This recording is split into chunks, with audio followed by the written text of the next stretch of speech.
Väga meeldiv on näha, et huvi on endiselt meie teemade vastu püsinud, inimesed on saalis. Meiega on liitunud Aune, kes tõlgib professor Tero Audiole jooksvalt meie diskussiooni. Ja esialgu on meil kava siis anda sõna esinejatele ja arutleda teatud põhiliste küsimuste üle ja seejärel palume liituda ka publikul. Me oleme siin täna ja ka eelmistel kordadel Pärnus ja Haapsalus arutlenud selle üle, et selleks, et me saaksime tervikliku hariduse suunal liikuda, vajame me ilmselgelt ka paralleelset võimalust õpetajate koolituseks. Sest ülikoolidega on lood keerulised, nii nagu ka koolidega. Dotsent Tiiu Kuurme õpetab Tallinna Ülikoolis ja ma olen ka mujalt kuulnud, milline on seal olukord. Ehk siis me teeme, mis suudame, et transformeerida seespoolt olemasolevaid institutsioone, aga ilmselgelt oleks vaja luua ka siis, nagu ka Villu Mengel oma ettekandes rääkis, paralleelsed võimalused õpetajate ettevalmistamiseks. Ma annaksingi võib-olla siis kõigepealt sõna Villule, et kas sul on konkreetseid visioone, konkreetseid kavu, kust me võiksime alustada selle paralleelse kõrgkooli loomise osas, et koolitada siis õpetajaid, ütleme siis bildungssüsteemis või bildung põhimõtetega, ehk siis terviklikku maailmavaadet omavat õpetajaskonda.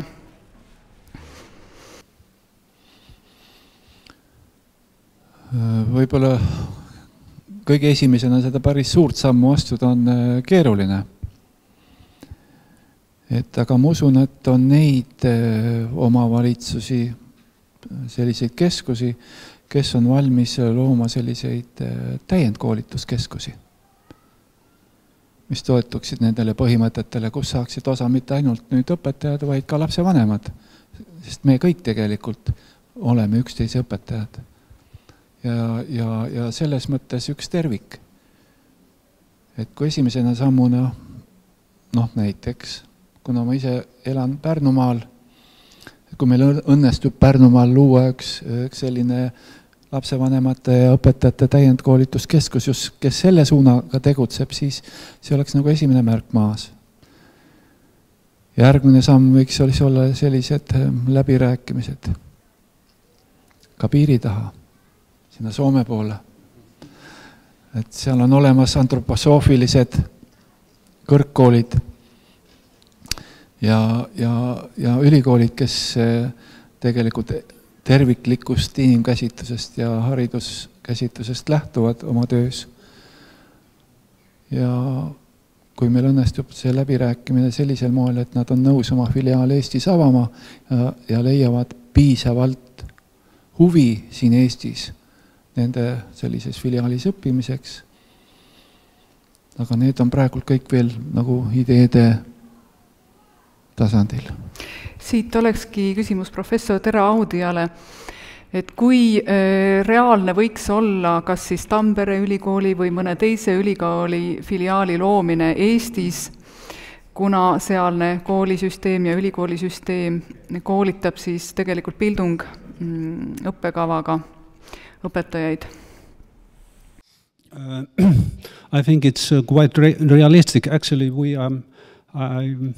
I go to negotiate with my next affiliation in Åbo Academy University in Åbo or Turku. It's a Swedish-speaking university, and we are planning with Professor Mikael Uljens, who was a former dean in Åbo Academy University, and we are certain kind of Bildung people. And we found each other actually 3 weeks ago in Washington.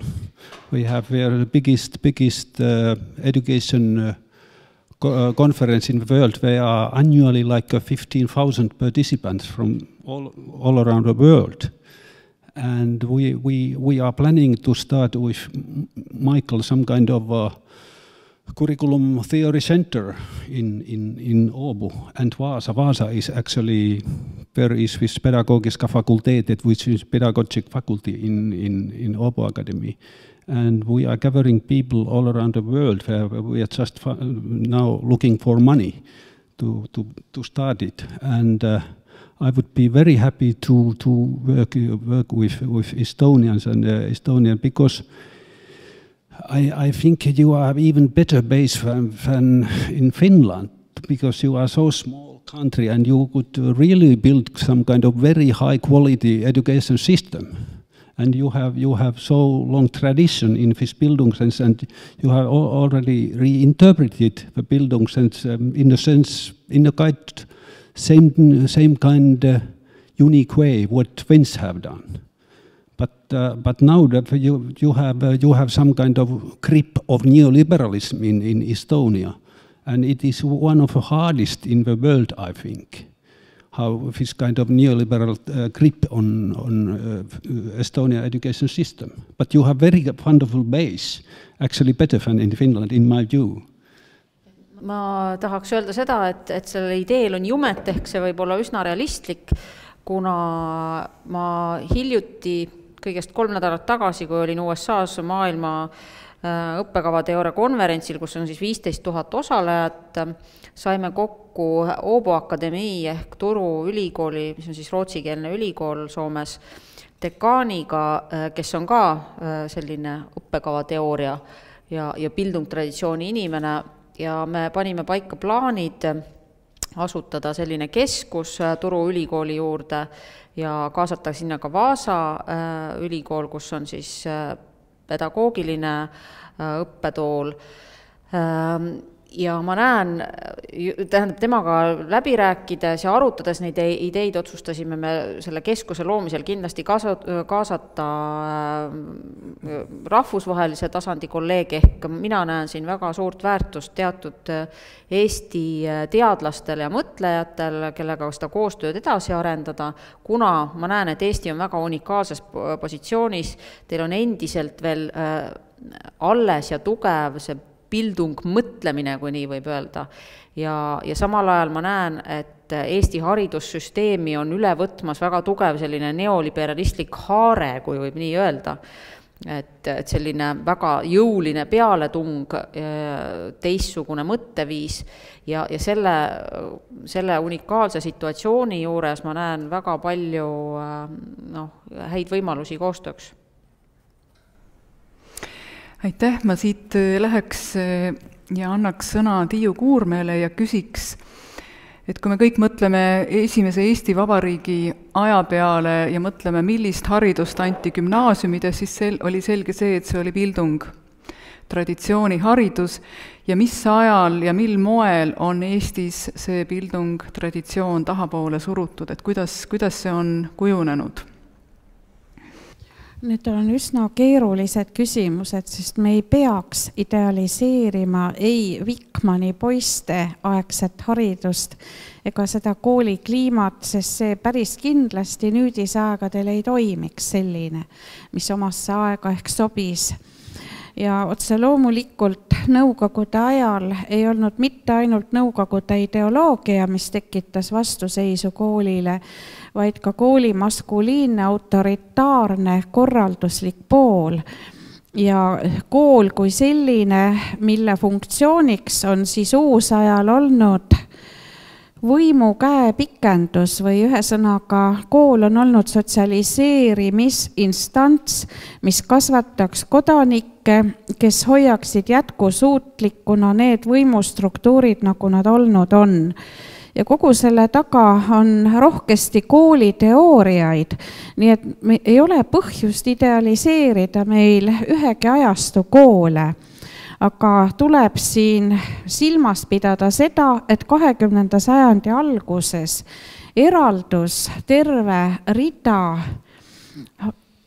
või teisisõnu tekkis terve rida haridusinstitutsioone, mille loojaks olid väga võimsa karismaga üksikisikud, kel oli oma pedagoogiline kontseptsioon ja kogu seda liikumist siis teatakse kui reformpedagoogilist liikumist ja ma olen neid asju uurinud ja olnud ka ise ühes ühenduses hea hulk aastaid Euroopa mastaabis, see on siis Euroopa Foorum vabaduse eest hariduses, mis nüüd on ka koomale tõmbunud, sest nende see finantseerimine on uusliberalismi edenedes ainult kahanenud ja nad enam ei saa niimoodi kaasata neid idablokki inimesi, nagu see varem oli võimalik. Aga mis on see erinevus nendel koolidel, mis tekkisid siis ja mis on nii-öelda riigi hallata koolid, et reformpedagoogilised ja täna tekkivad alternatiiv ja nad on surutud erakooli staatus, ega see erakool ei ole mingi ideaalvariant, aga see on lihtsalt majanduslik termin nende kooli kuuluvuse tähistamiseks. Ja ka tegelikkuses see erinevus on selles, et seda laadi koolid tekivad teatud kontseptsioonil, teatud inimkäsitusel, teatud eesmärgi püstitusel ja need haridusasutused täiesti siiralt püüavadki seda teha, mida nad on deklareerinud oma maailmavaateks ja oma inimkäsituseks. Ja nii on see õppimine, õpetus autentne seal. Aga riiklikes munitsipaal- ja riigikoolides on võib-olla ka seda ilusat retoorikat, pildungihõngulist retoorikat võib ju seal kohata ja see on väga ilusasti olemas ka meie riiklikus õppekavas, mis on päris ilusasti kirja pandud kõik. Aga kui asi läheb tegelikuks, siis asetuvad muud väärtused seal ja need muud väärtused siis ette kirjutatud normistikuga ja see vana, tugev, jõuline struktuur, mis koolis eneses on, mida siis on ka nimetatud kooli nähtamatuks või kooli sotsiaalne grammatika, niisugune termin on olemas. Et nii nagu igal keelel on oma grammatika, mille peal ükski inimene ei mõtle, kui ta keelt räägib, ei mõtle ühegi reegli peale, ma räägin seda keelt. Ja nii ka kool toimib ja ta ei mõtle selle grammatika peale, mille pinnalt ta toimib. Aga see grammatika ja siis need deklareeritud väärtused, need ei ole üldse üksühesed. Ning see grammatika, selle teostamisviis õpilastele, seda on nimetatud variõppe ja variõppe kaudu kujunevadki siis riigi alamad omadustega, mis siis väänavad neid isiksusi. Ja ühesõnaga, see on hästi keeruline, uurimisväärne asi on see kõik kokku praegu ja siis tõesti need erakoolid, miks nad nüüd jäid pinnuks silma meil, et neid kuidagi palju sai ja kuidagi liiga hästi hakkas neil minema siin.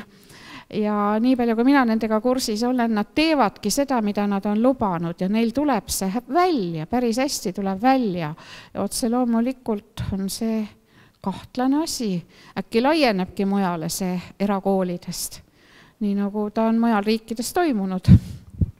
Küsiks veel bildungtraditsiooni kohta, et nagu ma aru saan, siis mingid elemendid või mingil moel see bildungtraditsioon elab siiski veel edasi, et kas Rea vastad sa sellele või Rea ja Tiiu mõlemad, Real on endal mikrofon, et meil on ilmselt inimesed, kes ei tööta ise koolis ja ei ole nagu kursis sellega, et mis pilt meil siis ikkagi on, et kas seda vana bildungpõhja meil ikkagi on piisavalt ja siis sinna on surutud seda ameerikalikku lähenemist või kuidas seda defineerida?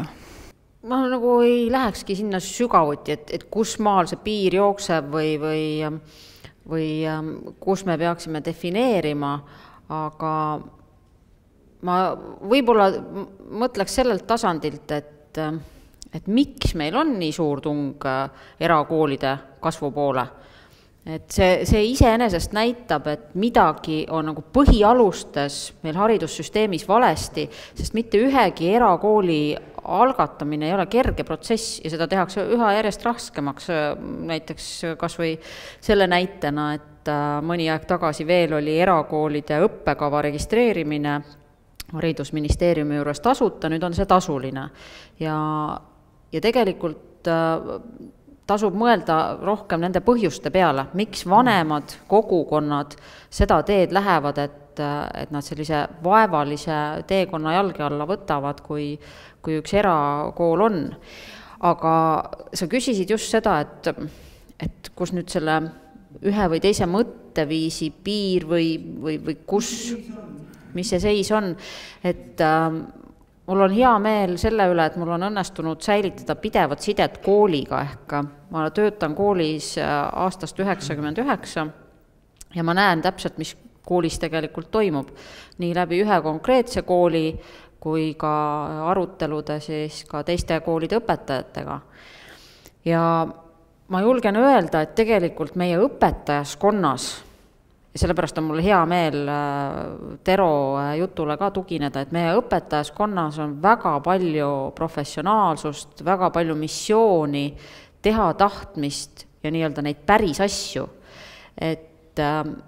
Et ilmselt midagi on meie õpetajaharidus ka väga õigesti teinud siiamaani.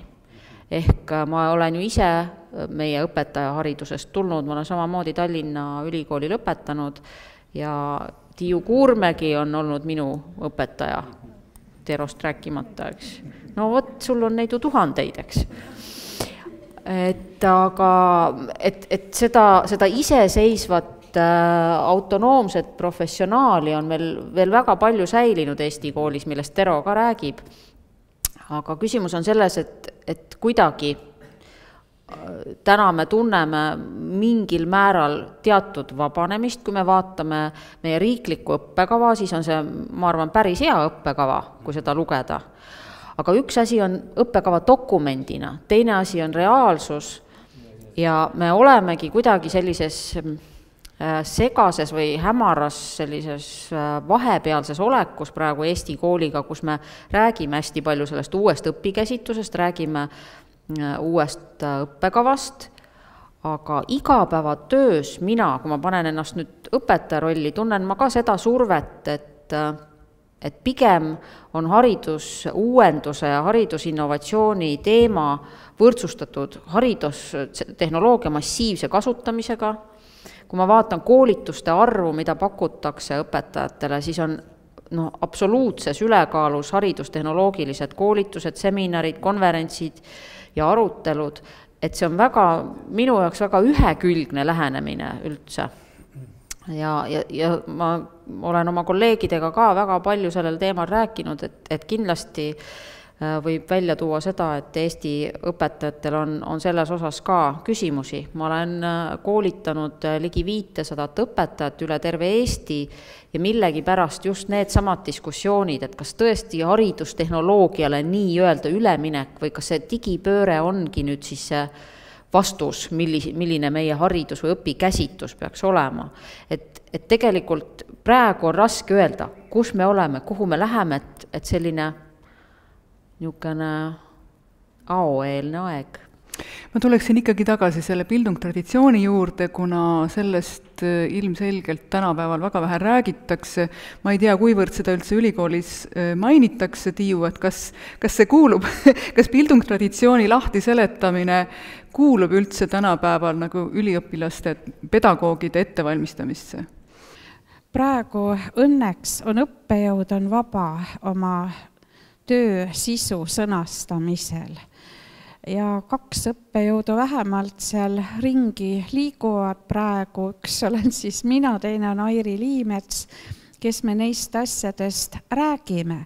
Aga võib öelda, et isegi meile see, või tähendab Airist me praegu üldse ei räägi tema eest, tema on väga sügavalt haritud inimene ja oma filosoofiates elab.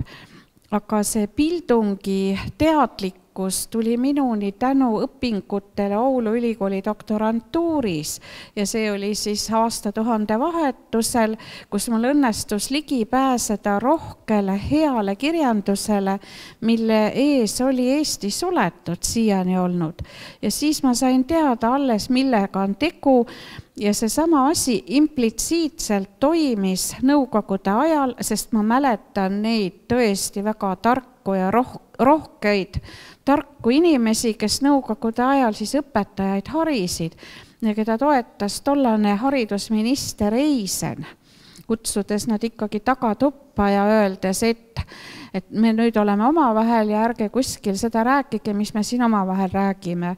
Ühesõnaga Eisen huvitus teadusest, teadus leidis sealt tuge ja teadus implitsiitselt kandis seda ideestikku edasi. Ainult, et isegi ma nii palju tean, et Inge Unt ja Eino Liimets, kui nad tegid oma kandidaadi väitekirju, siis nad said NLKP erifondi loa, et nad pääsesid ligi Johannes Käisi teostele Tartu Kirjandusmuuseumis, aga nad ei tohtinud neile viidata. Need olid lausa sunnitud neid välja käima, neid asju kui oma enese mõtteid, sest Käis oli absoluutselt keelatud, teadmata. Ja niimoodi oli ka see Pildung oli varjul, aga ta implitsiitselt need mõjud toimisid. Ma julgen arvata, et sellest on midagi järel implitsiitselt. See tähendab sisemiselt, varjatuna.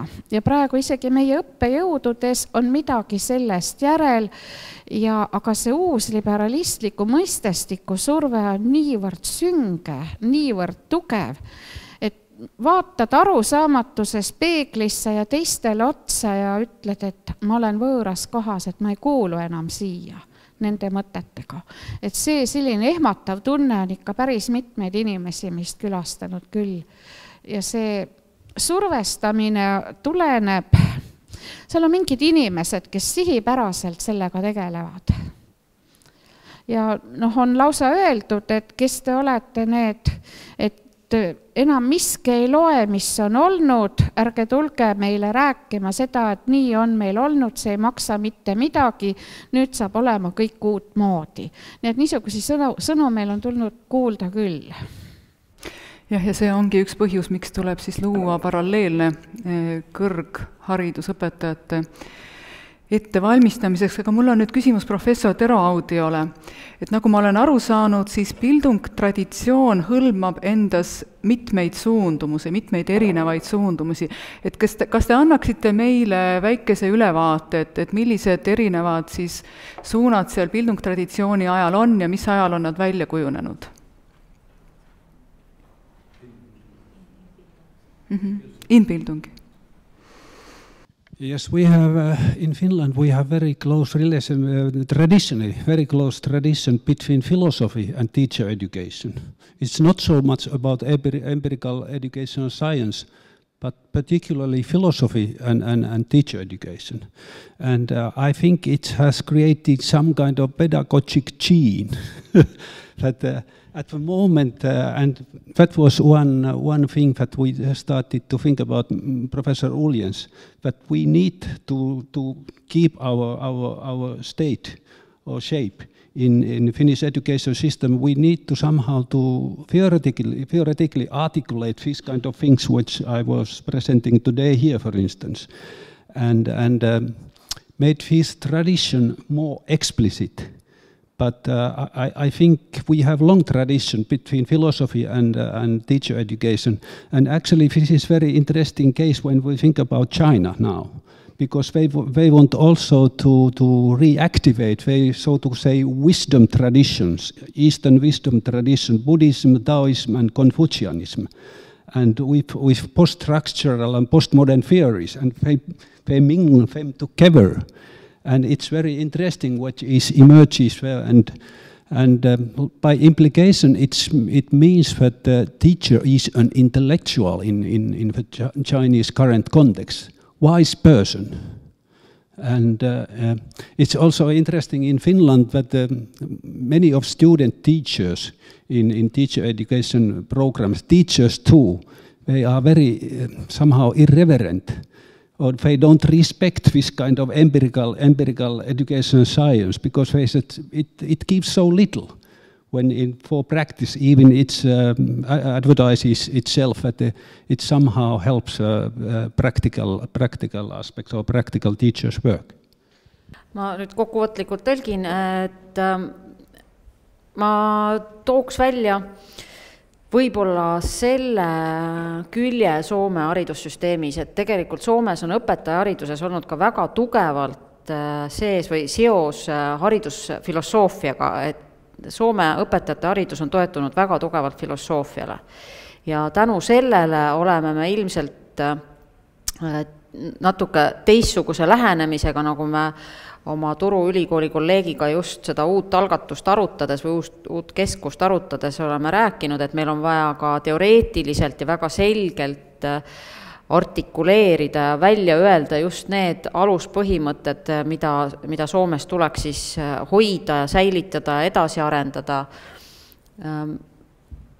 Et veel kord rõhutades, et eripära on just haridusfilosoofia, mitte niivõrd empiirilistele uuringutele toetumine, haridusteadus kui empiiriline teadus, kus tõepoolest võib öelda, et reklaamitakse iseennast või üritatakse näidata, kuidas erinevad uuringud aitaksid praktiseerivat õpetajat või just erinevates praktikates teda, kuid selle varjus on kadunud see sügavam sisu ja ma tooksin ka jälle taas ühe hea näite Hiinast, kus Hiinas bildungtraditsiooni põimitakse kohaliku sellise iidse tarkusega, inglise keeles siis sõna wisdom, mis viitab ka elutarkusele ja sellisele pikemale mõõtmele ja toetutakse iidsetele Hiina ja ida filosoofiatele nagu budism ja taoism ja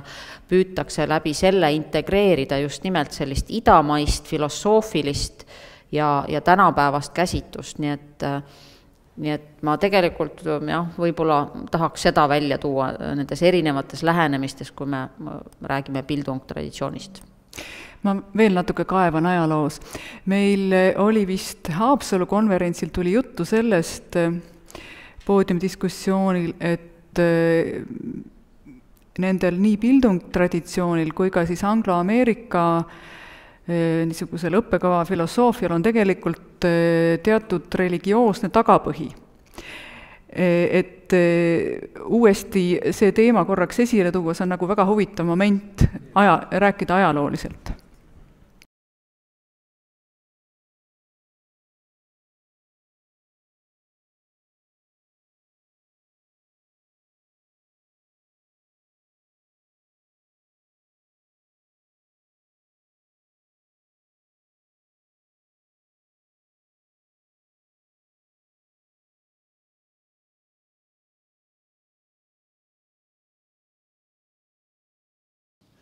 Yes, there is a very interesting divide between those two paradigms or two traditions, because actually Daniel Tröller from Luxembourg University and myself, we made a research and actually we found that they are both these traditions. They are like Protestant manifestations. That this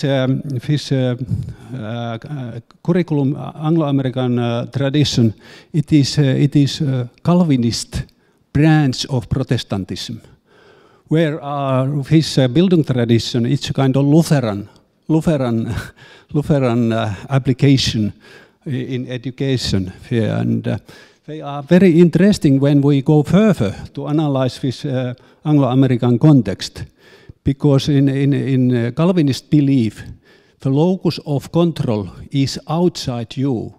That you have, the better you achieve in the worldly affairs, the more probable it is that you are among the elected.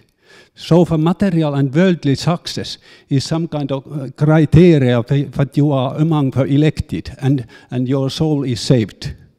And it creates the basis of educational psychology, behaviorist educational psychology, because educational behaviorist psychology is only interested in outer behavior.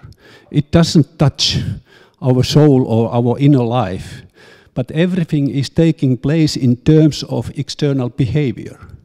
And this approach to test outcomes or test scores, it's one of consequence of this kind of Calvinist belief, and also the whole branch of educational psychology. It is very, very intensely related to this Calvinist belief. And by the way, many of those proponents of educational psychology, John Dewey included, they were sons of Calvinist priests.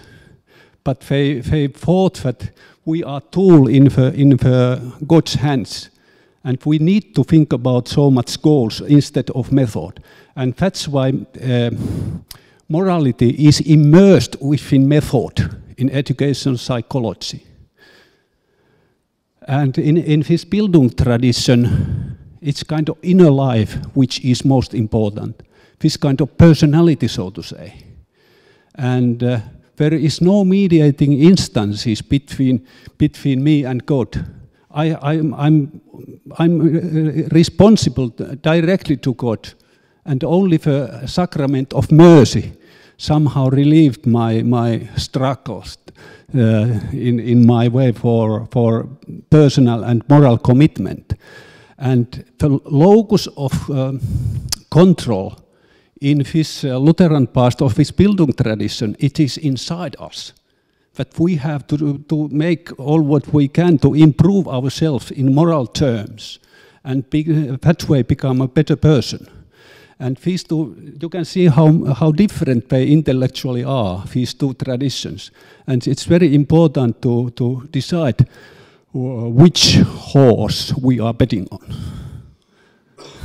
Lühidalt kokku võttes seda eristust või seda niisugust ühisosa siin leides, võiks öelda, et angloameerikalik hariduskäsitlus siis tugineb sellisele kalvinistlikule arusaamale, et meie kontrolli kese asub meist väljapool.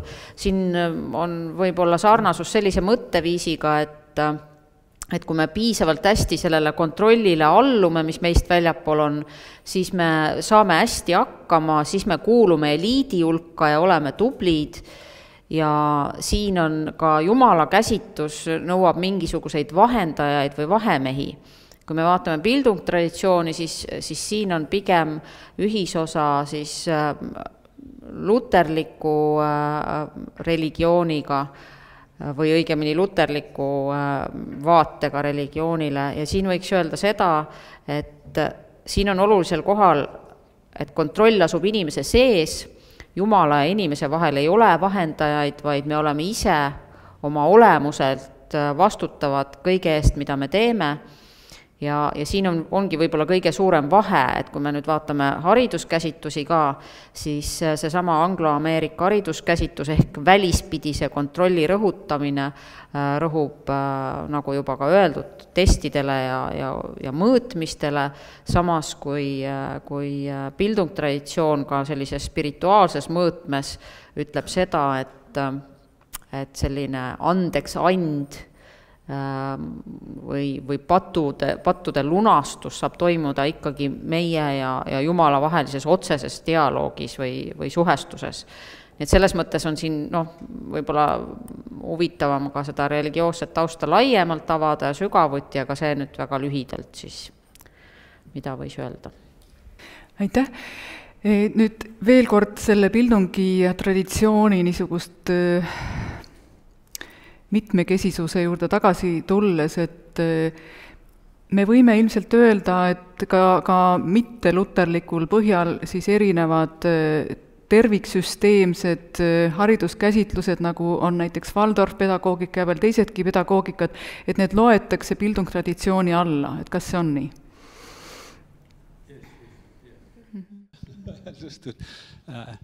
I think many of those alternatives pedagogies, they belong under this Bildung concept, at least broadly received. And also, for instance, psychoanalysis. Sigmund Freud was kind of Bildung person too. And it's interesting that in this Anglophone curriculum conception, there is no concept of consciousness. We are like you remember this SOR scheme in behavior psychology, stimulus, organism, response, that they don't stipulate the concept of consciousness. And we can ask, it's a very strange thing, but they still call it educational psychology as psychology, even it's very apsychological psychology. Because there is no concept of consciousness. And we can ask here, if if they don't stipulate, if they stipulate consciousness, why we still have it? Huvitav on anglo-Ameerika traditsioonis see, või tähendab vastates küsimusele, et jah, need erinevad alternatiivpedagoogikad ja alternatiivkoolid kindlasti kuuluvad Bildung-käsitluse alla, kui niimoodi laiemalt mõtestada, aga ma lihtsalt toon näitena anglo-Ameerika õpikäsitluse või hariduskäsitluse osas seda, et kuna ta väga tugevalt toetab ka hariduspsühholoogiale, siis kummaline on see, et hariduspsühholoogiast on kadunud ka nagu teadvuse mõiste, räägitakse pigem stiimulist, kuidas siis organism stiimulile reageerib, milline käitumine sellele järgneb, aga miks meil teadvus on olemas ja need küsimused nagu on sellest psühholoogia valdkonnast väljas ja pigem võiks siis öelda, et hariduspsühholoogia tänasel kujul, nagu ta on väga tugevate anglo-Ameerika mõjutustega, on pigem nagu apsühholoogia ehk pigem nagu midagi, mis on selle psüühe ära kaotanud enda arusaamades. It's a joke about two behaviorists because they can't do any reference to consciousness. And when two behaviorists meet each other in the street, they ask, it seems that you are doing well. What about me? On üks selline nali, kui me räägime hariduspsühholoogiast, siis just behavioristide koolkonna siis esindajate pihta, kui kaks behavioristi kohtuvad tänaval, siis üks küsib teise käest, et tundub, et sul on või sa tunned ennast hästi, kuidas minuga on, et nagu selline iseenda tunnetus nagu praktiliselt puudub. Et sa pead teise käest küsima, kuidas sa siis oled õige või hea. Ma tooksin Bildungil ka ühe teise aspekti välja ja see on, et nüüd kui kaevuda, kust need hariduse mõisted erinevatesse keeltesse on tulnud, sest erinevates keeltes on образование, sivistus, haridus, Bildung on sõnadel oma ette etümoloogia. Ja see sakslaste Bildung on üks üheses seoses sõnaga pilt, eestlased on sakslastelt saanud oma pildi mõiste.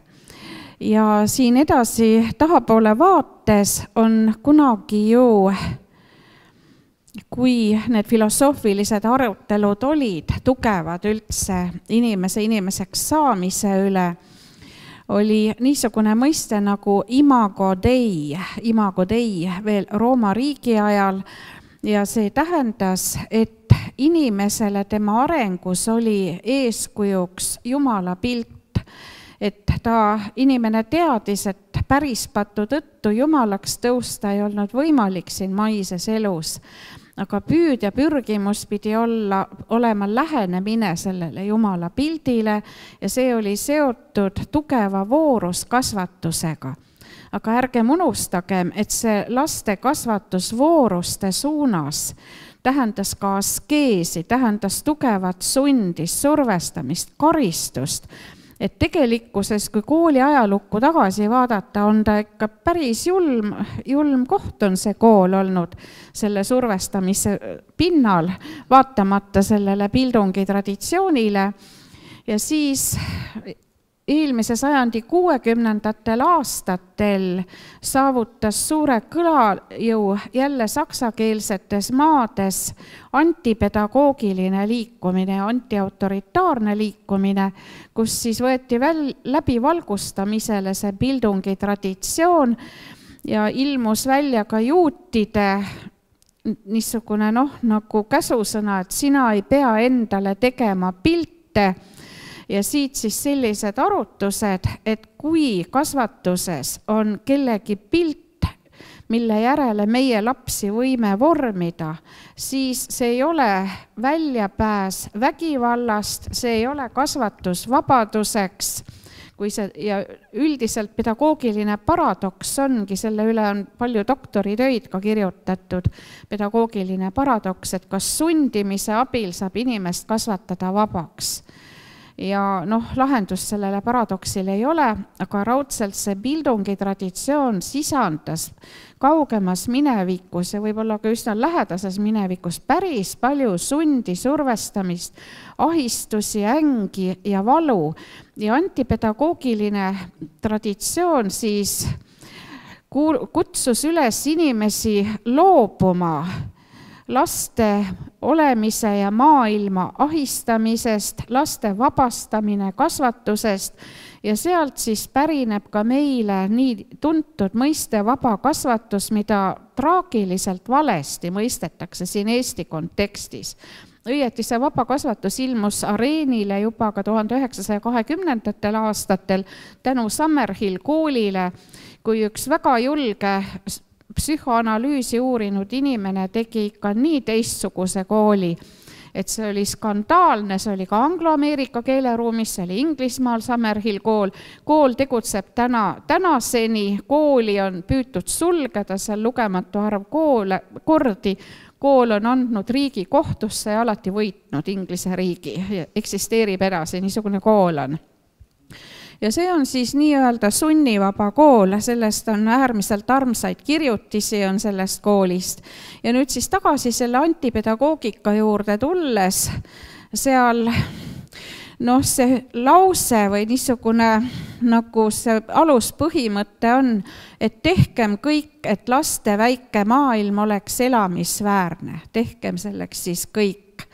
Ja sellel on siis tugev mõju olnud 60. aastate alternatiivpedagoogilisele traditsioonile ja need ongi siis pedagoogiline mitmekesisus, mis tekkis, et seal ongi omalaadne huvitav segu siis nii sellest Bildungist kui ka austus lapse vastu, kui ka püüd vabaneda neist survestavatest piltidest. Ja ma ise olen natukene selle taolist kirjandust saanud lugeda ja ka loenguid kuulda seal ühtedel seminaridel veendunud antipedagoogide poolt ja ma olin täiesti vapustatud nende loengute peale siis ja hiljem ma sain neilt raamatu ja siis selle raamatu lugesin täiesti kapsaks.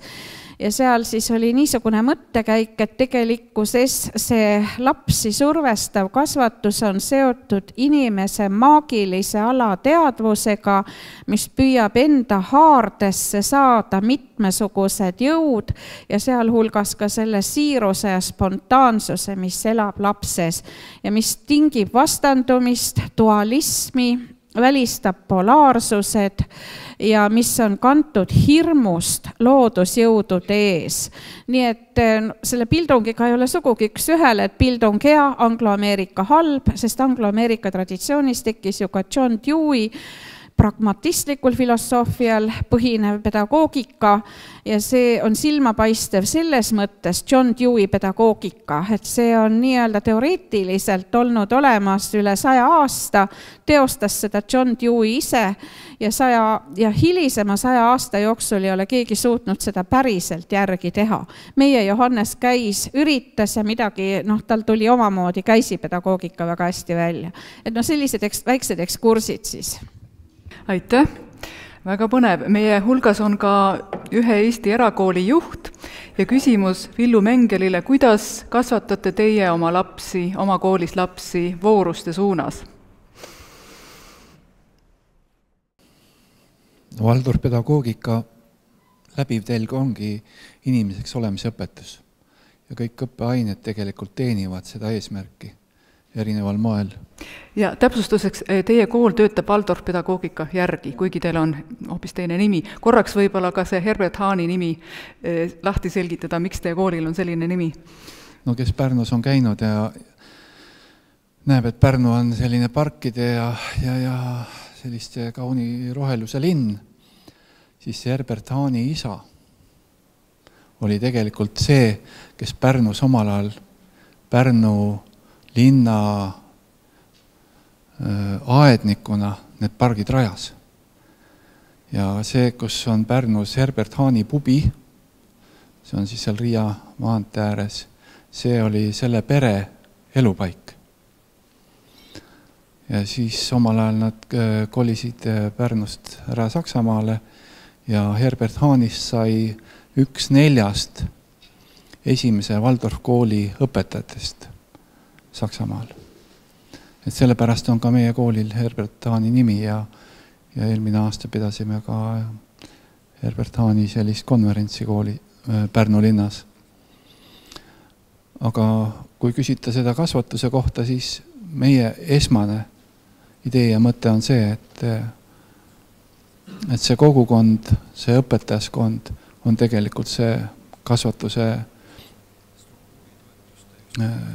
keskkond, kes tegelikult kasvatavad.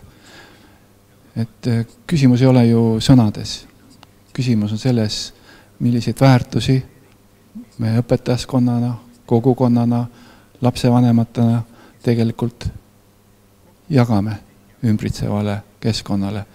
Ja see toimib ühendvälja kaudu, nii nagu Einstein on meil öelnud. No selge see, et siin on meil kõigil arenguruumi, et oma minas ja egos alati õigel ajal nagu vahet teha.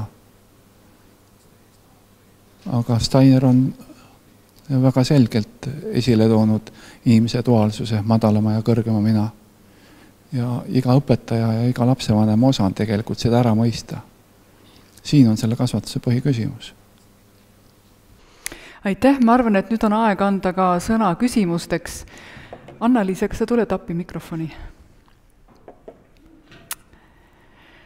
Et meil jäi esimeses pooles niivõrd vähe aega küsimusteks, et võib ka veel ettekannete põhjal esitada küsimusi, mis jäid tookord küsimata.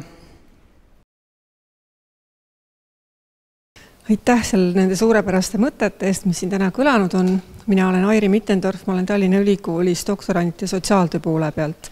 Ja ma tegelikult olen kogu aeg nagu kandnud seda mõtet ja mul on nüüd hea meel, et sellele tekkis nagu selline tugev taust taha. Ja ma küsin seda, et te olete mitu korda rõhutanud seda, et tuleb teha nagu paralleelõppe. Et kas nii lootusetu on see olukord ülikoolis, et ma olen olnud seal ka õppejõud mingil perioodil, praegu ei ole ja ma olen tulnud tegelikult sama vastuseisu selles. Aga et kas see on nii lootusetu? Ma annan siin kohe siis sõna Tiiu Kuurmeele.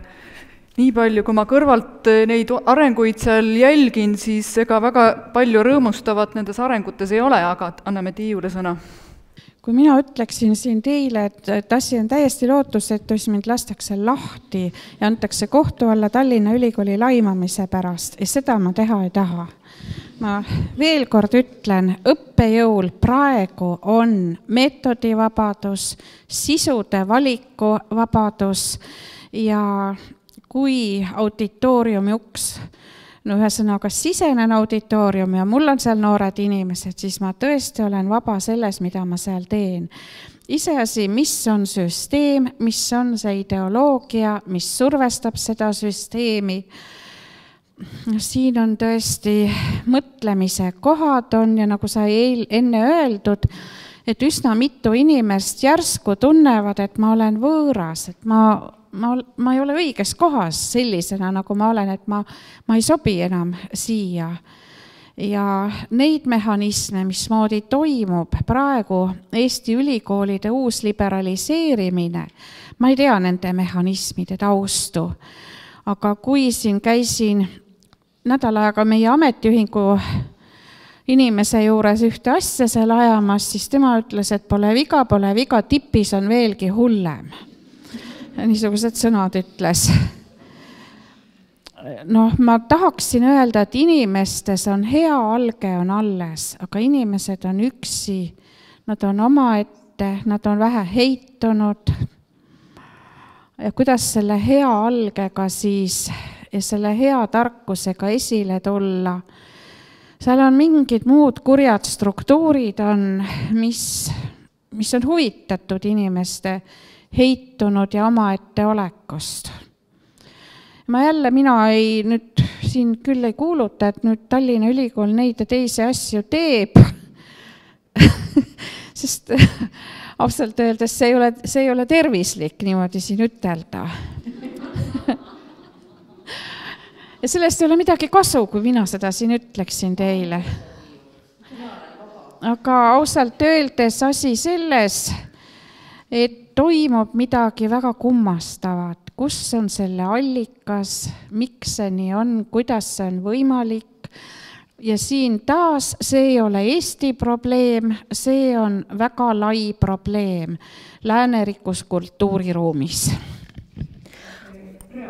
Ma kommenteeriks Airile vastuseks, et ei ole lootusetu, aga nii nagu me täna oleme rääkinud, et kui see kontrollikese on kuskilt endast väljas ja nagu Tiiu ka vihjab, eks ole, et kuskil keegi surub meid nii-öelda üksindusse või eraldatusesse hirmu tundma, siis tegelikult nii nagu ka Tero ütles, mul on hea rääkida, mul pole oma sõnu vaja kasutada. Nii nagu Tero ütles ja tõi näite sellest luterlikust taustast, et kui sa usud, et see kese, kontrollikese on sinu enda sees, no võta see riik tagasi siis, võta see kool tagasi, võta see ülikool tagasi. Selge see, et sa üksi ei saa seda teha, aga inimene on ikka karjaloom, midagi ei ole teha, üks ees läheb, tulevad teised järgi. Seda olen ma korduvalt kogenud oma elus ja tegelikult see sama algatus, kus me siin koos istume, millegi pärast tunneme me midagi sarnast, mõtleme kuskil sarnaselt ja pigem on see koht, et see lootus tekib otse kohe ja siis hoopis teises kvaliteedis, kui me üksteist toetama hakkame. Kui üks inimene on mures, ei tohtinud kasutada seda sõna, ma ei tohi, aga noh, eks ole, aga kui ikka me tänases päevas seda muret kogeme ja ma tean, mis tunne see on ja sellest peab ka ausalt rääkima, siis on hea, kui kõrval on keegi, kes ütleb sinu eest vahest asju välja ja piisab, kui sa leiad kas või ühegi mõttekaaslase, kellel on piisavat julgust. Ja eks see julguse asi on ka väga palju vabaduse, iseseisvuse asi, oma elu tuleb nii elada, et sul on valikuid ja sul on vabadust. Aga ma näen ka, et nii nagu Tiiugi ütleb, neid inimesi on hästi palju ja mingil kummalisel kombel meie üle on kuidagi laotunud selline vaikuse loor, aga ma näen, et tegelikult seda ühinemist on väga palju, kui me räägime sellest samast avalikult haridusest, liikumisest, mis erakoolid nii-öelda mõnes mõttes päästis, kui me räägime Tallinna Ülikooli kasvatusteaduste õppekavast, mida väga selge sõnaliselt ähvardas kinnipanek ja mida nüüd püütakse siis väita, et ei ole olnud sellist asja, aga tänu sellele, et ka endised vilistlased, tudengid, mõttekaaslased võtsid väga jõuliselt sõna, et tegelikult seda neoliberalistlikku, kui me teda täna nii nimetame, mõtteviisi murenemist on kohe näha, kui piisavalt selle vastu seista. Nii et tegelikult see lootus on väga palju seoses otseselt julgusega. Aga see, et tõesti meie ülikoolides toimuvaid reforme põhjendatakse eelkõige majandusterminoloogiaga jällegi efektiivsemaks, jälle kokku midagi suruda, et saaks paremini hakkama ja kõik need samad retoorikad, et seda on tõesti tunda, aga sellest tuleb rääkida. Jah, siin päeva alguses tsiteeritud Martin Aidniku artiklis eilses Sirbis tegelikult tuuakse ka see mõte välja, et see on hämmastav, et inimeste kannatus ei katkenud ka siis, kui tuli see ülikoolide siis ümberstruktureerimise kava ja OKI raport, et nagu hullemaks ei saa enam minna, aga kujutage ette, nad neelavad ikkagi veel kõik alla. Ja vaat siin ongi nagu see punkt, et tänu kodanikualgatustele tuleb tõusta üles erinevate teemade osas ja ühel hetkel ka ühineda. Näiteks üks konkreetne küsimus Tallinna Ülikooli osas. Sa mainisid, et filosoofia aine üliõpilastel on plaanis üldse ära kaotada. Kas see on endiselt nii? Mina räägin nii palju, et ma kohtusin Alfoajees Andrus Luurega, kes on lugenud filosoofia sissejuhatavaid kursusi üle Tallinna Ülikooli paljudele üliõpilastele ja tema laiutas käsi ja ütles, et näe, filosoofia kaob, et enam ei ole sissejuhatavaid filosoofia kursusi, mis on üliõpilastele kohustuslikud. No see on enne kuulmatu, et selles mõttes, kui nii kaugele on mindud, siis ei ole nagu enam küsimus selles, et kas me peame vähemal hakkama paralleelkõrgkoole tegema. Teine küsimus on see, et nüüd tuleb järjekordselt siis mingisugune initsiatiivgrupp luua, kes hakkab seisma selle eest, et kõrgharitud inimesed ometigi saaksid ka filosoofia alushariduses. On mõeldamatu, et filosoofia kaotatakse ülikoolist ära, vabandage väga. aga mis puudutab veel Tallinna ülikooli, siis ma olen seal ka paar semestrit lugenud kunstide osakonnas ja nagu kogenud seda atmosfääri seal ja mind hämmastas kõigepealt see selle aine pealkiri, mida ma pidin lugema. Nimelt selle aine nimi on helidisain. Ehk siis heli kui tegelikult meie eksistentsi üks alusparameetreid. Ja kui me räägime üldse muusikamaailmast, siis kunstidest on ta minu jaoks kõige võimsama metafüüsilise mõõtmega.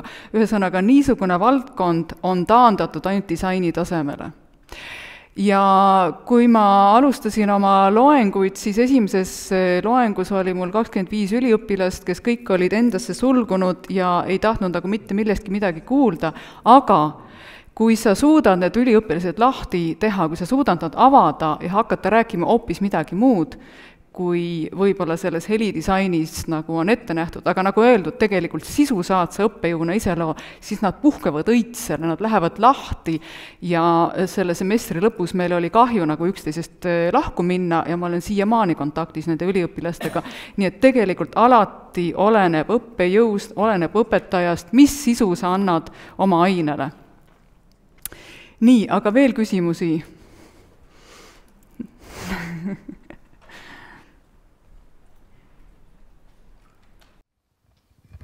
Jõudu jälle, tutvustame ennast ka veel kord, et on õnnestunud 3 korda mingisugune magistripaber kätte saada elus.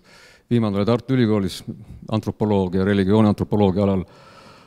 Tahtsin mingid 3 kommentaari anda, et üks oli küsimus Tiiu Kuurmel, aga Tiiu Kuurme vastas perfektselt kõik selle asja ära. Tahtsin küsida, et äkki on talle ka kuskil all foyees kõrvu kuuldunud, et miks sellised asjad toimuvad, et kes füüsiliselt midagi peab tegema niimoodi, raha küsima ja kinni panema, aga ta ju vastas, et ta ei tea sellest midagi eriti.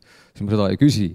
Siis ma räägin Tero jutust Calvinist ja Lutherist, et ma küll ei oska öelda, et Calvin ja Luther, muidugi erinesid üks teineteisest, aga eks see vasakpool ikka on kalvinik, luterlik mõlemad pidi ja ma isegi ütleks, et see parem pool ei ole luterlik, see on natukene midagi teistpidi, see on vanakiriklik, võib-olla siis katoliiklik ja õigeusklik pool. Luterlik pool jääb ikkagi siia vasakusse Anglo-Amerikasse, nii nagu Weberi töökäsitluski kõik, nii nagu vana hea Dickensi Inglismaa, et siiamaani Inglismaal saab ring käia ju niimoodi, et vaatad aknast sisse ja käed peavad olema teki peal, mitte teki all. Ja siis ma tahtsin öelda, et loome ise endale Eestimaale selle uue asutuse, õppeasutuse, et ärme vaatame teise poole, et kui Tero tahab meile tulla appi, heatahtlikult, vabatahtlikult, siis me võtame ta avasüli vastu ja pakume maasikaid ja mustikaid, aga proovime ise tublid olla. Aitäh! Siia küsimus kohe Jaako, et väga hea on öelda, et tehke ära, aga kas sa oleksid ise tegemas seda? Okei. Aga kas oli midagi, mis vajab vastamist siin või? Okei.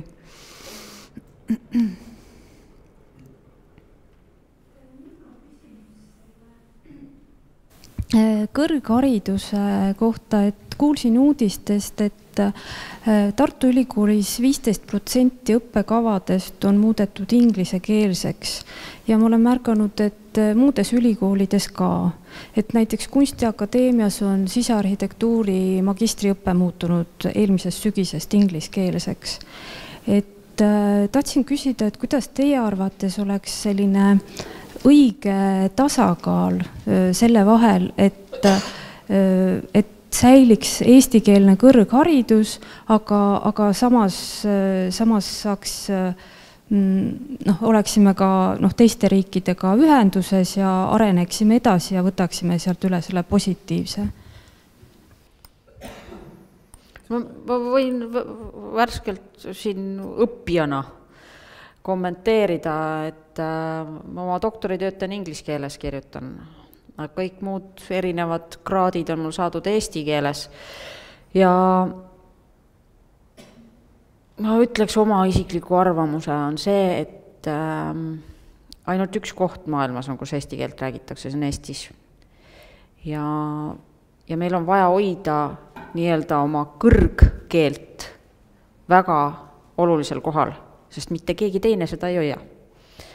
Ja mulle väga meeldib üks selline üldine ütlus, et globaalsusel on väärtust ainult siis, kui ta on lokaalsuse teenistuses. Ehk jah, tõesti, me peame olema kursis sellega, mis maailmas toimub, uuemate uuringutega, me peame suhtlema oma kolleegidega erinevatest riikidest, me peame valdama võõrkeeli, sest me oleme väike rahvas, see on meie tugevus, kui me tahame vallata võõrkeeli.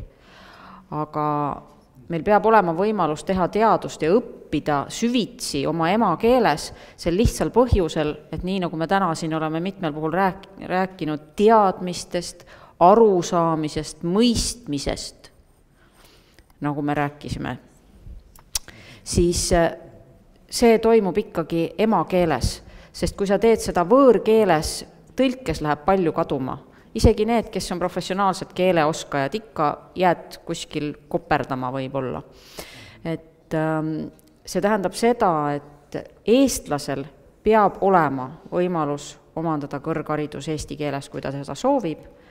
Ja loomulikult võivad seal alternatiivina kõrval olla igasugused erinevad keeled, kui turunõudlust on. Kuidas on olukord Soome ülikoolides?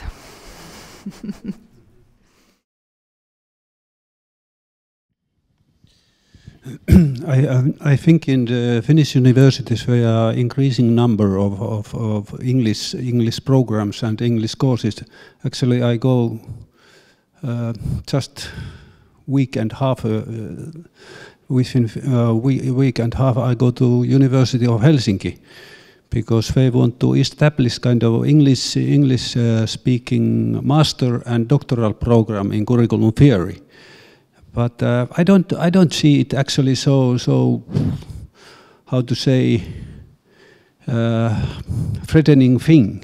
That if we are bilingual, and I think it's just when I work in English, it's just richen my Finnish and vice versa.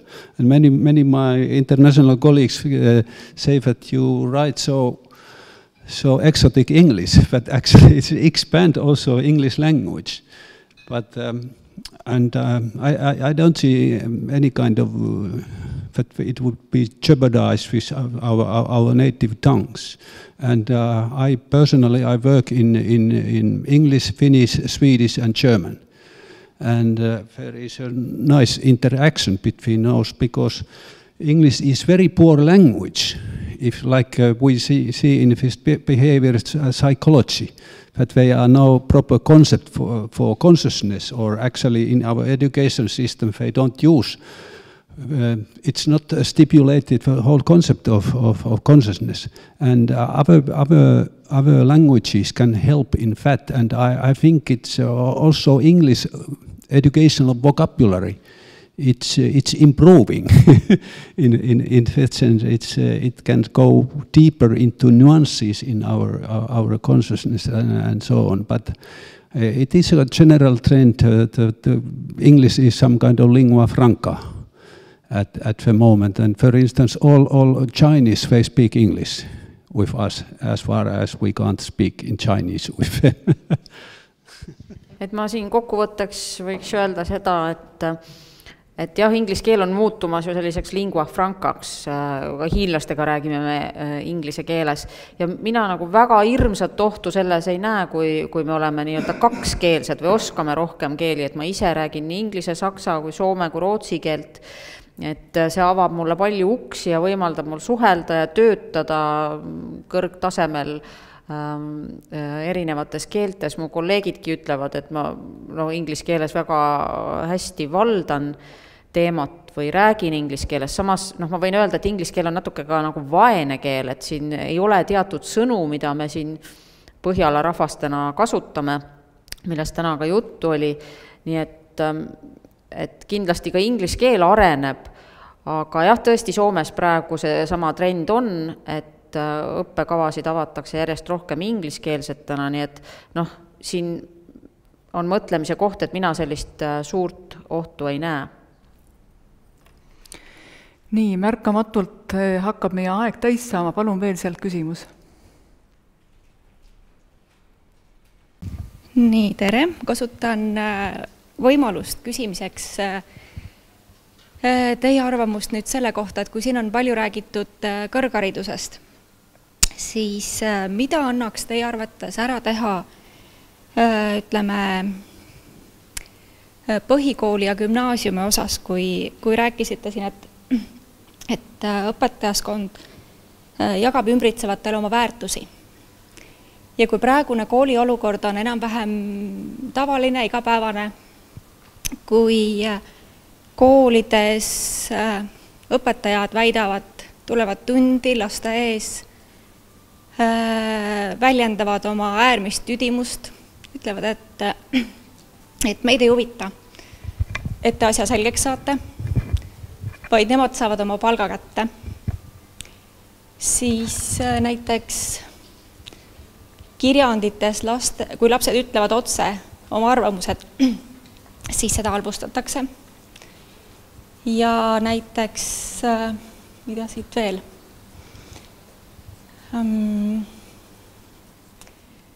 Ütleme, koduseks tööks antakse teha ülesandeid, välja mõelda erinevaid salakavaleid mõrvamisviise ja neid klassi ees ette kanda. Need on kõik sellised igapäevased lood, mis tulevad koolist, põhikoolist, ääremaalt. Nii et küsimus, mida annaks teha siis varasemalt, enne kui lapsed jõuavad ülikooli? Ma vastan sellele küsimusele, kuna ma olen ise õpetaja väga palju tegelikult samu asju kohanud, selles mõttes tagasisidet ka õpilastelt ja nendel teemadel rääkinud. Ja see on hästi mitmetahuline probleem ja see on hästi kurvastav, et sellised asjad on olemas. Lihtsalt esimese tasandi lohutusena võib mõelda ainult seda, et nii nagu igas professioonis, igal ametikohal on inimesi, kes on väga head ja ütleme hästi viisakalt, kes ei ole nii head. Ja meie mõnes mõttes räägib meis ikka veel see hea usaldus, millest Tero ka täna rääkis, et õpetajate vastu on meil usaldus, et me tahame usaldada õpetajat, me loodame, et õpetaja on tegelikult väga hea ja kui me saame vastupidise signaali, siis see teeb ikka ärevaks ja vihaseks küll. Samas on see inimlik ja kõik õpetajad ei ole ideaalsed. Ja ilmselt me kunagi võib-olla seda olukorda ka ei saavuta, et kõik õpetajad on ideaalsed. Aivor Goodson on öelnud, üks tuntud maailmas ka kasvatusteadlane on öelnud seda, et kui me võtame väga jõuliselt kätte, hakkame kooli reformima selle eesmärgiga, et kõik õpetajad oleksid õiged ja head, siis tegelikult nende reformide käigus me kaotame võib-olla need 20% õpetajatest, kes on suured inimesed ja õpetajad suure algustähega, sest nad ei talu sellist mehaanilist reformimist, nagu me sageli koolis näeme, ja kooli jäävad ikkagi need, kellel ei ole kuhugi minna. Nii et see on nagu selline kuri dilemma, aga ma nüüd vabandan ette oma sellise vildaka huumorimeele tõttu ja ma ütleks, et mida teha sellises olukorras. Nõudke poelettidelt südamejuustu, ehk oleme siis korraks sellest tarbijalikkuses, mida me oleme täna nii palju kritiseerinud, aga mis tähendab seda, et meie kui laste vanemate hääl ja kolleegide hääl võiks palju kõvemini kõlada selles osas, mis koolis siis peaks muutuma ja millest koolis peaks kõvema häälega rääkima. Et tõesti selleks suureks õpetajaks olemisest ja õpetaja iseseisvuse ja vabaduse toetamisest ja hariduse kasvatuse sisust, et tegelikult võib-olla kõige suurem jõud on üldse laste vanematel, kes sageli on taandatud võib-olla mõnes koolis lihtsalt hooldekogusse, eks ole, et seal on mõned üksikud kasulikud lapsevanemad, aga ülejäänud lapsevanemad nagu selles tihedas diskussioonis ja koostöös kooliga kas ei saa osaleda või on ka käega löönud. nii et seal on hästi palju selliseid nüansse, mille peale mõelda, aga lapsevanemal on hästi suur jõud. Mina tean seda, et ükskõik milline lapsevanem võtab täna kätte ja astub direktori kabinetis sisse ja ütleb, aga nüüd mina tahaks küsida, siis kindlasti seda küsimust kuulatakse väga-väga suure tähelepanuga. Nii et lastevanematel on kindlasti väga suur roll, aga kui ma nüüd panen ennast õpetaja rolli, mida ma saaks teha või mis koolis tegelikult toimub, siis ma jällegi oma kogemuse ja sellise teadmise pealt ütlen, et õpetajatel on täna selles muutuses, mida meile mõnes mõttes ka peale surutakse, kui me räägime sellisest väga tugevast tehnoloogilisest muutusest, on väga raske olla konkurentsis nutitelefoniga. Ja seda sel põhjusel, et mitte kunagi ei suuda üks elav inimene konkureerida pildijadaga, mis vaheldub 10 korda sekundis. Mitte iialgi. See ei ole võimalik. Ei füüsiliselt ega muul moel. Ja keda see teema huvitab, kindlasti on võimalik loenguid kuulata, mida erinevate valdkondade teadlased on ka uurinud, eks, mismoodi stimuleerib üks ekraan õpilast ja mismoodi stimuleerib elav inimene. Ja kui me räägime sellest, et või õigemini küsime, et kas õppimine ja õpetamine peab olema kogu aeg fun ja meelelahutuslik, siis tegelikult oleme me täna rääkinud ka sellest, et haridus ja haritus on natukene ka vaeva nägemine või pingutus. Aga kui sul kõrval käib see diskussioon või see sõnum, et aga õppimine peab olema lahe ja vahva ja miks teie õpetajad ei tee kogu aeg põnevamaks seda õppimist ja kasutage rohkem haridustehnoloogilisi vahendeid, siis läheb see asi kuidagi veel rohkem käest ära ja õpetajatel kaob mõju oma õpilastele veelgi rohkem. Ja ma selle mõju all pean silmas just seda head mõju, sest vahel on mingisugune ekraan, millest lapsed enam nagu sinu kui õpetaja poole ei näe. Nii et tegelikult mina leian seda, et see kriitika, mis tuli, on absoluutselt õigustatud. Võib-olla on selle taga ka abitu katse teha õppimist põnevaks. Äkki on jube põnev arutada 50 erineva mõrvamisviisi ümber ja äkki see on veel see viimane, mis õpilase tähelepanu püüab. Aga ma arvan, et õpetajad ja lapsevanemad on tegelikult selles paadis kõik ühiselt koos. Ja sellepärast ma ei imesta, et see sama Pasi Saalberg, keda väga palju tsiteeritakse Helsingi ülikoolist, kes käib rääkimas Soome õppetundidest üle terve maailma, räägib ka sellest, kuidas Soome lapsevanemate organisatsioonid on väga tõsiselt tõstatanud teema, et Soome koolides üldse võiks kaotada ära arvutid täielikult, mis tundub väga radikaalne ja loomulikult me ehmatame sellise signaali peale, aga lapsevanemate sõnum on olnud väga ühene ja see põhjendatus on selline, et kui mu laps tuleb koolist, siis ainuke koht, kus ma oma last leian, on niikuinii kogu aeg ekraani taga. Las olgu siis kool see koht, kus toimub elav diskussioon õpetaja, õpilase, teiste õpetajate, teiste õpilaste vahel, selline ühistöö ja võiks öelda ühisloome.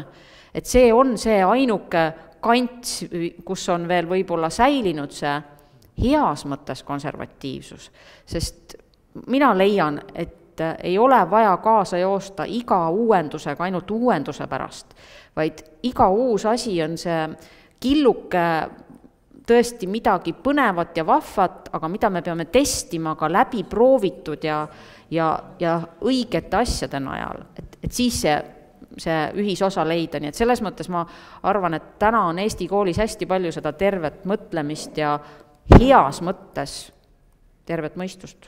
On ju, Pillu? Kuidas sulle tundub? Jah, need näited, mis seal toodi, on väga kurvastavad, sest see sama küsimus nüüd, et millega siis selline õpetaja selle lapse hinge toidab? Pahelisusega, mis tegelikult hävitavad tema arengut või vähemalt pärsivad. Ja kurja juur on kõigepealt siin selles, et millest siin tänased ettepanekudki on tulnud, et me vajame tegelikult sellist õpetajakoolitust, kus räägitakse ka kasvatusest. Viimasel ajal on tegelikult õpetajate ettevalmistuse õppekavades selline nähtus nagu kasvatus üldse ära kadunud. Et see on nagu pagendatud kuhugi. Elukestva strateegiast ka. Kuidas? Elukestva õppestrateegiast ka. Jaa. Seal on see digipööre selle asemel. No, mis iganes. Ja see Tiiu mõte, et see filosoofia hakkab nagu kaduma, mis puudutab nüüd pedagoogika osa, siis pedagoogiline filosoofia peaks olema igal õpetajal ennem, kui ta oma paberi kätte saab, et ta saab aru, mis ta sinna kooli läheb. See pedagoogilise filosoofia kuulub ka see, et ta saab aru, kes ta ise on, kes on laps tema ees ja kuidas toimub tegelikult kahe inimese vahel õpetamine, õppimine, kasvatus. Ka selles suures pildis, mitte ainult detailides, mingisugustes metoodilistes asjades. Et seal on ka üks selline arenguruum, ma näen, mis vajab õpetajate ettevalmistuses muudatust. Ja ma tahan lihtsalt Villule veel siin kaasa öelda, et ka väga mitmed teadlased ja uurijad ongi seda sama mõtet ju välja öelnud, mida sa praegu rääkisid, et tegelikult õpetaja klassis ei õpeta ju ainet, kui me räägime heast õpetajast, vaid ta õpetab tegelikult ise ennast. Aine on lihtsalt see vahend seal vahel, aga see, milline on õpetaja, oma palju suuremat tähtsust, milline ta isiksusena on. Tere kõigepealt, aitäh kõigile teile, fantastiline. Et minu pilt nagu sellest kõigest, et õppimisest on alati minu vanaema. Minu vanaema lõpetas Tartus Puškini gümnaasiumi tütarlaste. Ta valdas 5 võõrkeelt, ta oskas vehelda, ta oskas tikkida, ta oskas pallitantse, ta oskas kokata. Ühesõnaga, see, mida ta oskas gümnaasiumi lõpetades, on nagu tänavuse päevaga mõelda, see on uskumatu, see ei ole võimalik enam. Sest kuhu see inimese aeg kaob? Öeldakse, et programmid on tihedamad rohkem. Siis ma küsin, kus nad tihedamad, mille arvelt? Tal oli väga hea loodusteadustes ja matemaatikas. Esimesi üks demokraate ja nii edasi. Et mis mina tahan nagu praegu öelda, mis lapsevanema mina tahan näha, ma tahan, et minu lapsest tuleks samasugune vanaema. See on, et ma täna mõtlen selle peale, milline saab ta olema nüüd edaspidi. Minu silmad ilmselt seda ei näe, aga see sisemine soov mõelda põlvkonna üleselt. Ja ma arvan, et see on kõige sügavam õppimise ja õpetamise sisu. Ma ütlesin siin ühele õpetajale ka, kes enne küsis, et kui me koolis õpetame lapsele jääma ise enda ees ausaks, siis see on juba suur algus, edasi on kõik lihtsam. Aitäh, see on nüüd viimane küsimus, sest me peame hakkama lõpetama ja ma annan kõigile veel korra sõna viimasteks kokkuvõtvateks mõteteks. Kas me alustame Tiiust? Mikrofoni palun. Tahaks väga lõpetada sellises positiivses toonis. Ja ma ütlen seda, et Eestimaal on juba suur hulk inimesi, kes tegelikult on oma eluviisi korraldust muutnud või muutmas selleks, et elada terviklikku, elutervet, väärtus põhimõtetel elavat elu, igavikulisi seaduspärasusi arvestavat elu ja olla selleks eeskujuks oma järgnevatele põlvedele. Ja mida suurem on see kogukond, kes niimoodi elavad, seda rohkem me mõjutame tegelikult oma rahva, oma riigi arengut.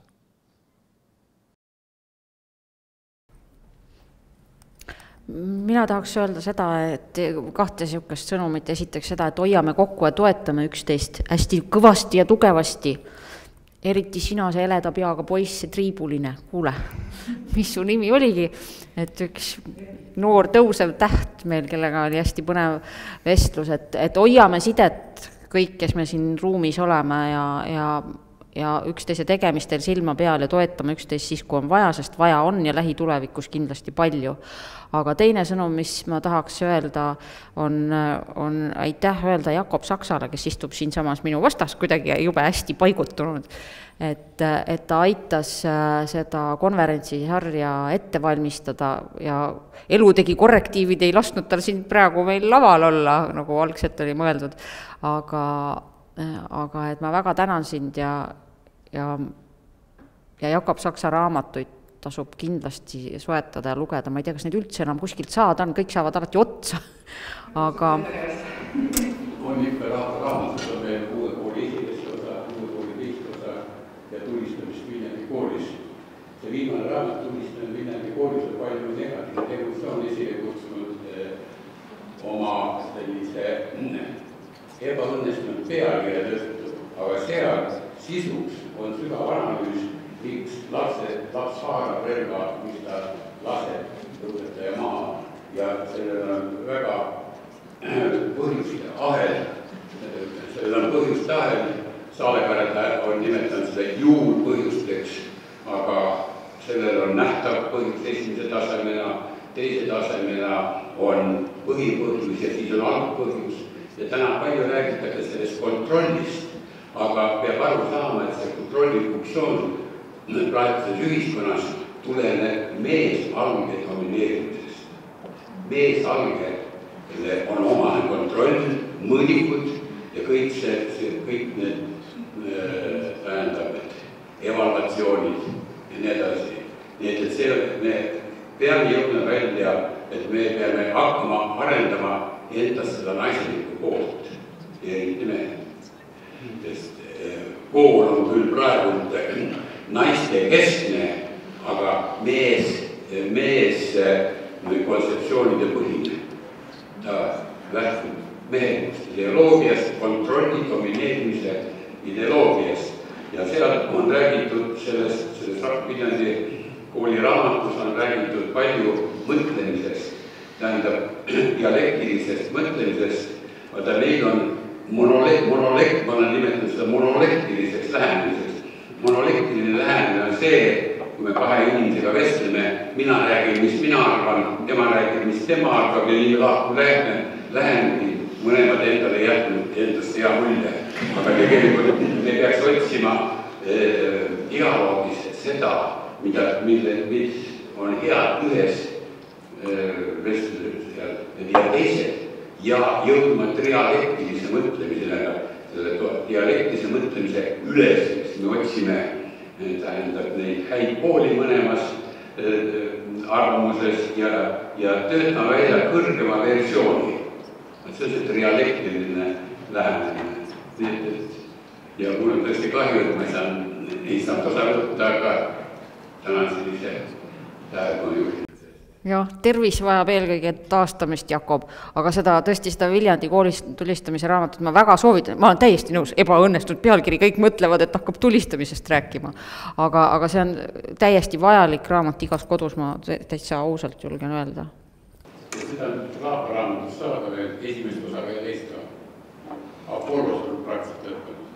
Tehnoloogia kasutamisest koolis ka. Ja Viljandi raamatust umbes 70% on räägitud sellest digitehnika ohtudest ja kahjudest ja kuidas neid mõjusid vähendada. Täna on jälle sellest uus õpikäsitlus praktiliselt põhineb digitehnika juhtutamist. Ja kui me tahame, et meil lapsed inimesteks kasvaksid ja inimlikumad oleksid, siis ja et nad küborgiteks ei muutuks. Siis tuleb Soome lapsevanemate algatust ka Eestist laialt levitada arvutid koolist välja ja muidugi nutitelefonid esmajoones.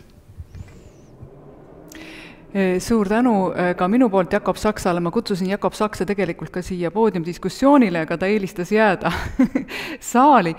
Meil on nüüd niimoodi, et kella 6 on meil ainult see saal, nüüd ma annaks veel viimasteks kokkuvõtvateks sõnadeks siis jutujärje üle professor Tero Audiole ja siis Tiiu Kuurmele. Et kuidas kõrvalt vaatajana nüüd seda protsessi meiega kaasas teinuna, et kuidas teile tundub kõrvalt vaadates, milline on olukord Eestis ja kuivõrd siin on potentsiaali muutumiseks? First of all, I want to thank you, organizers, and Andrea for invitation. And I have learned a lot, maybe more than for a couple of years in university. And I like this one definition of curriculum is that it is complicated conversation. And I have experienced that kind of sense in this today here in Tallinn, and I would like to some kind of it needs a reform at many levels, but my mission is somehow to intellectualize education, that it's get rid of this kind of instrumental rationality, partly at least, and somehow it means by implications that teachers are transformative intellectuals, what we are in any case, whatever is this kind of education policy frameworks. And in Estonia, I see the mismatch between teachers. You have very good teachers here, at least comparable to Finnish ones, but there is a striking mismatch between educational leadership and education policy in Estonia, and I think one of the main problem in my view here, and you need more wise education policymakers and more wisdom in education and real intellectuals to run this very, very important societal sector called education. Ma tahaks väga tänada organiseerijaid ja Read, et mind siia kutsusite. Ma pean ütlema, et selle konverentside sarja, need 3 konverentsi, mis ma teiega kaasa tegin, ma õppisin tegelikult rohkem kui selle mõne aastaga, mis ma tegelikult töötasin ka Tallinna Ülikoolis, et see oli ääretult huvitav periood ja ma tahaks just eriti siin täna lõpetuseks öelda, et mulle sellega seoses meenub õppekava üks definitsioone, et see kogemus teiega siin on minu jaoks olnud kui selline kompleksne vestlus, ehk selline sügavuti minev, keerukas, huvitav vestlus ja selle kogemuse eest olen ma väga tänulik, aga kui öelda nüüd, mis Eestis täna on, siis ma näen sellist väga selget ebakõla, mis toimub hariduspoliitikas ja hariduse juhtimises. Eestis on tegelikult väga head õpetajad, kui ma võrdlen Soome õpetajatega, siis tõesti Eestis tundub olevat väga palju häid õpetajaid, aga kus läheb asi käest ära, on tänane haridusjuhtimine, hariduspoliitika. Mulle tundub, et Eesti vajaks oluliselt targemaid ja sõna tark, kasutades siis ingliskeelset väljendit nagu wise, ehk niisugune ka elutark või laiema pilguga vaatav, sellist hariduspoliitikat on vaja, sellist haridusjuhtimist on vaja, et sellises olulises ühiskonna valdkonnas, kui seda on haridus.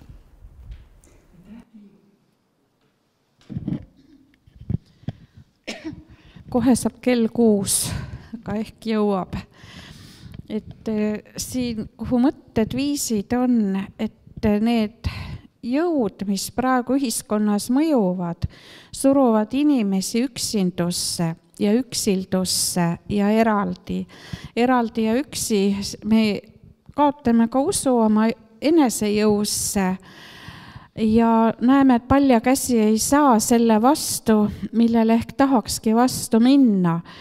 Ja eks see vastujõud peaks siis olema, et inimesed taas üksteist üles leiaksid ja eelarvamusteta üksteisesse suhtuksid, sest meil on väga kriitiline suhe oma ligemesse kaaskodanikesse, et me diagnoosime väga kergelt, et see seal on rumal ja see on jobu ja see on selline, niisugused niisugused diagnoosid kukuvad väga kergesti, aga meil ei ole muid inimesi kui neid, kes meil on, nii et võiks usaldusega ja austusega ja koostöösooviga pöörduda teiste poole. Ja teine mõte veel oli, et äsja meil lõppes üks projekt, üheks selleks sisuks oli õpilasuurimus ja see oli siis poiste ja tüdrukute koolisuhte analüüs minu poolelt ja oma enese soolisusega kohtumine. Ja mis sealt vastu vaatas üks tõsine alarmeeriv sündroom, et meie kooli tüdrukud on orientatsioon kuulekusele, tagasihoidlikkusele, ülemäärasele tagasihoidlikkusele, alluvusele ja sealt edasi siis kohanemisele.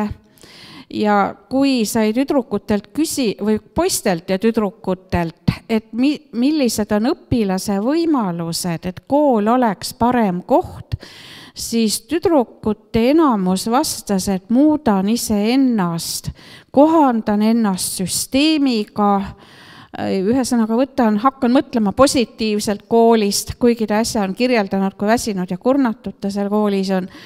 Ehk selline tohutu valmisolek minna kaasa väliste süsteemidega ja kui mõelda, kes meil koolis on õpetajad, 87% on naised, nemad olid eilsed koolitüdrukud ja see jõud, see kohan ennast koloniseerivad tüdrukud ja naised, nemad säilitavad neid süsteeme, mida oleks vaja muuta, et see on üks mõtlemise koht. Naine on säilitaja, ajalooline õppetund on ta teinud säilitajaks, aga säilitades seda, mida oleks vaja muuta, et sellega meie naised ei tee just seda, mida me peaks. Niisugune mõttekäik veel. Aitäh! Kõigepealt ma tahan südamest tänada kõiki meie ettekandjaid ja tahan südamest tänada Jakob Saksa ja ka Ülo Vooglaidu, kes kahjuks hetkel siin meiega ei ole, aga kes on konverentside sarja algusest peale olnud ja iga konverentsi juures olnud. Nii et hiljem video kaudu saab ta selle tänuga kätte, aga tõesti väga-väga oluline kaasteeline olnud. Ega meil ei olegi väga palju siin selles mõttes muid valikuid kodanikena kui see, et me teadvustame olukorda, et me toetame üksteist, kui me teadvustame sügavamaid põhjuseid, kui me saame teadlikuks ja seda informatsiooni saame jagada teistele, siis see on tegelikult oluline jõud. Teadvustamisel on jõud.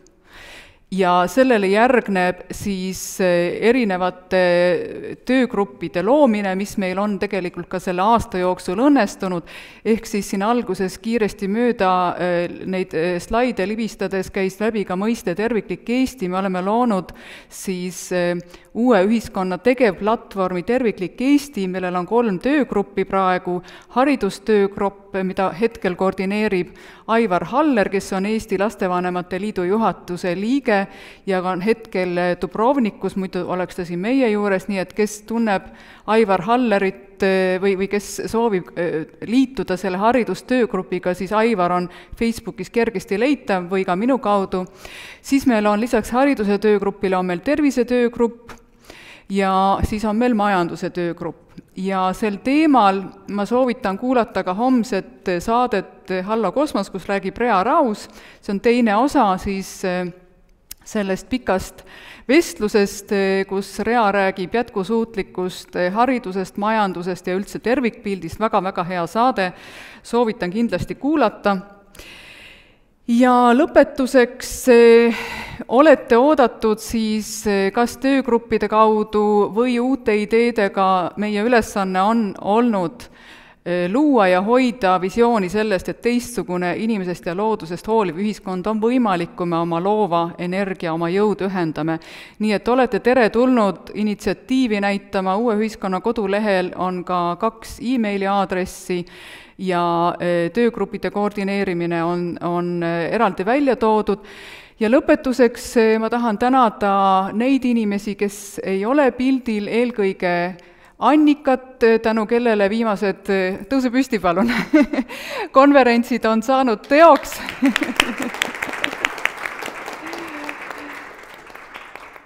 Ja täna olid meil siin abiks ka veel Anna-Liisa ja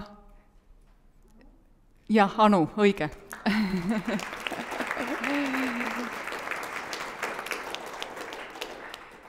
Nii et suvitul... Ja Silver.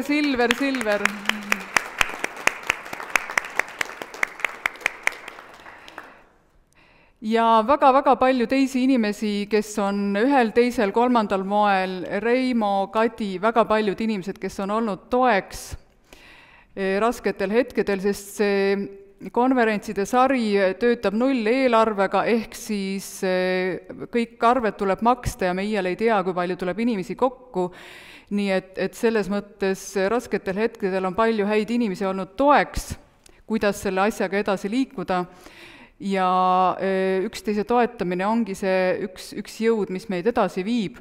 Ja kell ongi täpselt 6 saanud, nii et mis edasi saab, oleneb meist kõigist, sinust, nii et hoiame kokku ja loome paremat reaalsust. Aitäh ja kohtumiseni!